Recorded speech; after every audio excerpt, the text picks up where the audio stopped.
Hello दोस्तों, आज आपने पूरे दिन न्यूज़ देखा होगा, अलग अलग चैनल्स को आपने देखा होगा और आइडिया लग गया होगा कि आज पूरे भारत देश में क्या हुआ और किस तरह से एक मजाकिया अंदाज में पेज जो बनाया गया था वो एक प्रोटेस्ट का फॉर्म ले लिया। किसी को ये अंदाज़ा नहीं रहा होगा कि ये प्रोटेस्ट बन सकता है, लेकिन होता ये है कि एक इंडियन जेनजी कह सकते हैं, यूएस से आते हैं दीपिके, और वो जंतर मंतर पर कॉल करते हैं कि सीजेआई यानी कि कॉकरोच जनता सीजेपी कॉकरोच जनता पार्टी एक प्रोटेस्ट करेगी। वो होगा नीट पेपर के खिलाफ, जो लीक हुआ पेपर उसके खिलाफ। अभी एसएससी जीडी का पेपर लीक हुआ, सीबीएसई का भी मामला आपने देखा। लेकिन यहाँ जो हम डिस्कस करने आए हैं आपके साथ, वो थोड़ा इस लीक से हट करके है, ह्यूमन साइकोलॉजी पर है, और जो इंडियन यूथ की प्रॉब्लम्स है उसकी है। क्या इंडियन का जो यूथ है, इंडिया का जो यूथ है, उसका जो कंसर्न है, उसकी जो प्रॉब्लम्स है, उसको अच्छी तरह से सीजेपी यानी कॉकरोच जनता पार्टी प्रेजेंट कर रही है। इसको समझने के लिए इंडियन सोसाइटी को समझना होगा, India deep rooted caste system को समझना होगा, यहाँ के क्लास को समझना होगा। बेसिकली जब अब हम कुछ ही दूर पर जंतर मंतर के यहाँ बैठे हुए हैं पार्क में, और जब हम ये वीडियो रिकॉर्ड कर रहे हैं तब प्रोटेस्ट साइट पर मुझे कोई नहीं मिला। बेसिकली यहाँ एक बात जानना है कि क्या इंडियन यूथ में इतनी प्रॉब्लम्स है कि एक मजाकिया अंदाज का पेज जो बना था वो प्रोटेस्ट का फॉर्म ले लिया। आप देखेंगे कि जो इंडियन यूथ है बेसिकली नॉर्थ इंडिया वाली रीजन में, उनकी मेंटलिटी होती है, साइकोलॉजी उनकी होती है, क्योंकि यहाँ का जो रहन सहन है, जो सिस्टम है, वो जॉब ओरिएंटेड है। यानी कि हर यूथ को रोजगार चाहिए।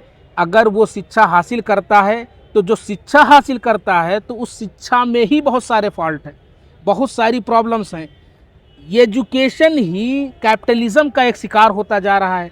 जो स्टेट, जो इंडिया इंडियन कॉन्स्टिट्यूशन का जब डीपीएसपी पढ़ेंगे तो वेलफेयर स्टेट की जब बात करता है, उस वेलफेयर स्टेट में इतनी ज़बरदस्त क्रोनी कैपिटलिज्म हो जाए कि कुछ ही लोगों के पास पैसा जा कर के एकुमुलेट हो जाए, कैश का फ्लो मार्केट में बंद हो जाए, और जो यूथ है वो बेरोजगार रहे।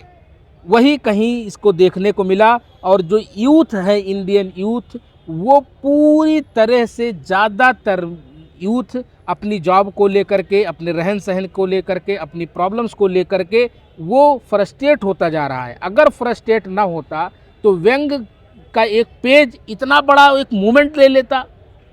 अगर फ्रस्ट्रेट नहीं होता तो वो पूरे होल सेटअप में जो यूएस बैठा हुआ लड़का है वो इंडिया में आकर के इस तरह का मूवमेंट खड़ा कर देता।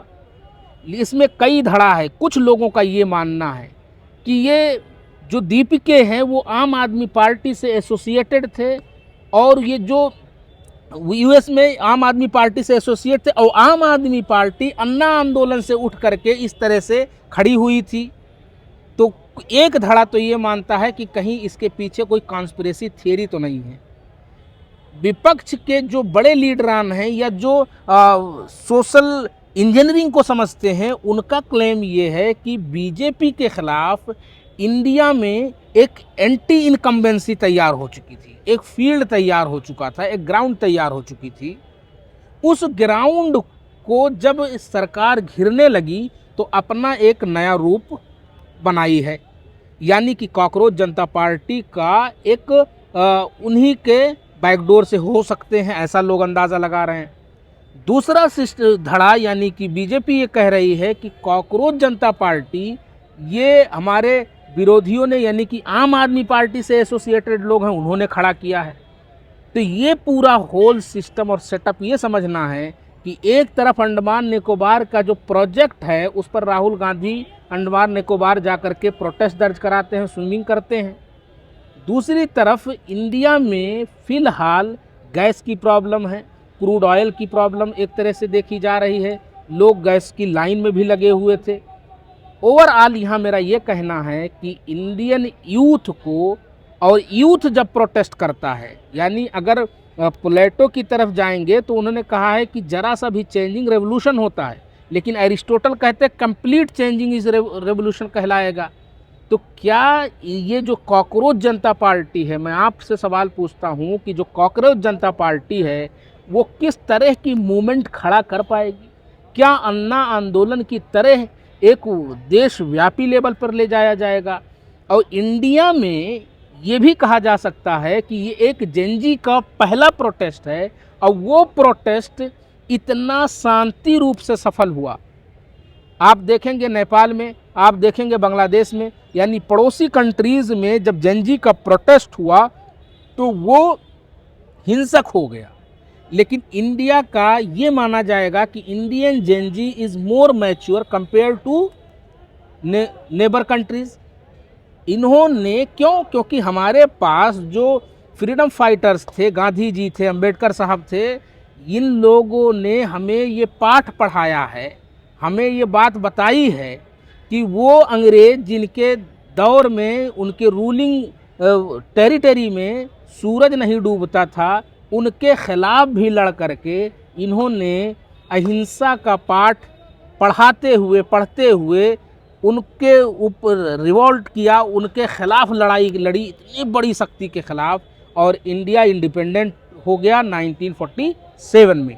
तो इंडियन यूथ आज के दिन ये तो काबिले तारीफ़ है, ये माना भी जाएगा कि जिस तरह से प्रोटेस्ट को ऑर्गेनाइज़ किया, और पूरी तरह से आज के दिन तक जब मैं वीडियो रिकॉर्ड कर रहा हूँ, मैं जंतर मंतर से लौट कर आया हूँ, तो वो शांति भरा प्रोटेस्ट रहा। उनकी डिमांड थी कि जो नीट पेपर लीक हुआ, तो और सारे पेपर्स जो लीक हुए, सीबीएसई को लेकर के जो मामला चल रहे हैं, उसमें एजुकेशन मिनिस्टर को रिज़ाइन कर देना चाहिए। क्यों? ये न्याय संगत भी नहीं है, तर्क संगत भी नहीं है, और दूसरा जो हम ये लोग कह सकते हैं कि रैशनलिज्म के ख़िलाफ़ है, मोरालिटी के ख़िलाफ़ है, और जो इंडियन सेटअप है, इंडियन डेमोक्रेसी है, जो कॉन्स्टिट्यूशन जो हमें गाइड करता है, उस कॉन्स्टिट्यूशनल मोरालिटी के भी ख़िलाफ़ है। तो इस एतबार से पूरा ओवरऑल अगर वर्ल्ड वाइड चीज़ों को पढ़ा जाए और समझा जाए, तो उससे खुल करके यही निकल करके आता है कि इंडियन जेनजी का पहला प्रोटेस्ट और पहले दिन पूरी शांति प्रिय रहा और कहीं ना कहीं कामयाब रहा। हमने सारे एंगल को एक एक करके आपके साथ डिस्कस की है। मैं आपसे जानना चाह रहा हूँ, कमेंट बॉक्स में आप बताइए कि और क्या चीज़ें ये जो जेनजी है, जो यूथ है, और यूथ के बारे में हमेशा ये कहा जाता है कि जब यूथ कोई रोड पे निकल के आता है, प्रोटेस्ट करता है, तो वो हिंसक होने के चांसेस ज़्यादा होते हैं, क्योंकि उनके पास डायरेक्शन नहीं होता है। लेकिन आज के एतबार से अगर देखा जाए तो जो गवर्नमेंट को लेकर के इंडियन यूथ सोच रहा है, उस यूथ का जो एस्पिरेशन है, कहाँ तक गवर्नमेंट सफल हो पाई है। लेकिन एक बात तो यहाँ कहनी पड़ेगी कि इंडिया में ज़्यादातर लोअर मिडिल क्लास रहता है, और लोअर मिडिल क्लास ज़्यादातर वो डिपेंडेंट होता है नौकरी पे। अगर नौकरी नहीं है, आप स्किल इंडिया की बात किए, मेक इन इंडिया की बात किए, तो क्यों नहीं अपने यूथ को स्किल्ड कर दे रहे हैं। जो डेमोग्राफिक डिविडेंड है इंडिया का, यानी कि जो कार्य करने के क्षमता के नौजवान हैं, उनको स्किल सरकार क्यों नहीं कर पा रही है कि वो जॉब कर सकें, वो अपने स्किल के बदौलत पैसे को अर्न कर सकें। यूट्यूब है, फेसबुक है, इंस्टाग्राम है, सब रील देखे जा रहे हैं। अभी इसमें भी पोटेंशियल है, इस बेस पर भी कुछ कदम बढ़ाए जा सकते हैं। अगर इकोनॉमिकली देखा, अभी नेशनल हेल्थ सर्वे का रिपोर्ट आया, उसमें भी जो इंटेलेक्चुअल्स हैं, कई लोगों ने इल्ज़ाम लगाया कि एनीमिया से रिलेटेड डेटा नहीं दिया गया और बहुत सारी चीज़ों से लेकर के डेटा छिपाई गई। हम ओवरऑल इस कंक्लूजन पर पहुँचे हैं कि इंडियन जो यूथ है, उसको चाहिए कि सरकार उन्हें शिक्षा दे, जो कि शिक्षा में पेपर लीक हो रहे हैं, सरकार उन्हें रोज़गार दे, रोज़गार में कहीं ना कहीं नाकाम हुए हैं, और इंडियन गवर्नमेंट की जिम्मेदारी है कि इंडिया को पीस ट्रैंक्विलिटी को मेंटेन करते हुए चलाए। लेकिन जब यूथ अगर उसके एस्पिरेशन फुलफिल नहीं होते हैं, तो ये कहा जाता है कि जिस ओर जवानी चलती है उस ओर जमाना चलता है। तो अब देखना ये है कि आगे का जेनजी का क्या रूपरेखा होगा। जो भी होगा हम आपको जंतर मंतर से नेशनल अड्डा पर दिखाएंगे। Thank you.